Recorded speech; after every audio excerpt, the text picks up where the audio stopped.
CM Siddaramaiah ವಿರುದ್ಧ high court ತೀರ್ಪು ಹಿನ್ನೆಲೆ. ಹೈಕೋರ್ಟ್ ತೀರ್ಪು ಬಗ್ಗೆ ಸಿಎಂ ಪತ್ರಿಕಾ ಪ್ರಕಟಣೆ. ಹೈಕೋರ್ಟ್ ಆದೇಶದ ಬಗ್ಗೆ ಮಾಧ್ಯಮಗಳಿಂದ ತಿಳಿದುಕೊಂಡಿದ್ದೇನೆ. ಆದೇಶದ ಪ್ರತಿ ಪಡೆದು ಓದಿದ ಬಳಿಕ ಪ್ರತಿಕ್ರಿಯೆಯನ್ನ ನೀಡುತ್ತೇನೆ. ಸೆಕ್ಷನ್ 218ರ ಅಡಿ ರಾಜ್ಯಪಾಲರು ನೀಡಿದ ಆದೇಶ ತಿರಸ್ಕಾರ ಆಗಿದೆ. ರಾಜ್ಯಪಾಲರ ಆದೇಶದಲ್ಲಿನ ಸೆಕ್ಷನ್ 17ಎಗೆ ಮಾತ್ರ ಕೋರ್ಟ್ ಮಾನ್ಯ ಮಾಡಿದೆ. ಸೆಕ್ಷನ್ 17ಎಗೆ ನ್ಯಾಯಮೂರ್ತಿಗಳು ಸೀಮಿತಗೊಳಿಸಿದ್ದಾರೆ. ಹೈಕೋರ್ಟ್ ತೀರ್ಪು ಬಗ್ಗೆ ಸಿಎಂ ಪತ್ರಿಕಾ ಪ್ರಕಟಣೆಯನ್ನ ನೀಡಿದ್ದಾರೆ. ಹೈಕೋರ್ಟ್ ಆದೇಶದ ಬಗ್ಗೆ ಮಾಧ್ಯಮಗಳಿಂದ ನಾನು ತಿಳಿದುಕೊಂಡಿದ್ದೇನೆ.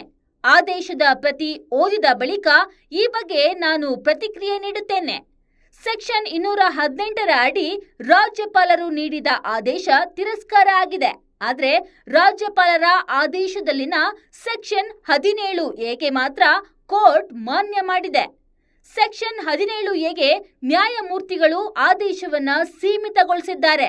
ಹೈಕೋರ್ಟ್ ತೀರ್ಪಿನ ಬಗ್ಗೆ ಸಿಎಂ ಪತ್ರಿಕಾ ಪ್ರಕಟಣೆಯನ್ನ ನೀಡಿದ್ದಾರೆ.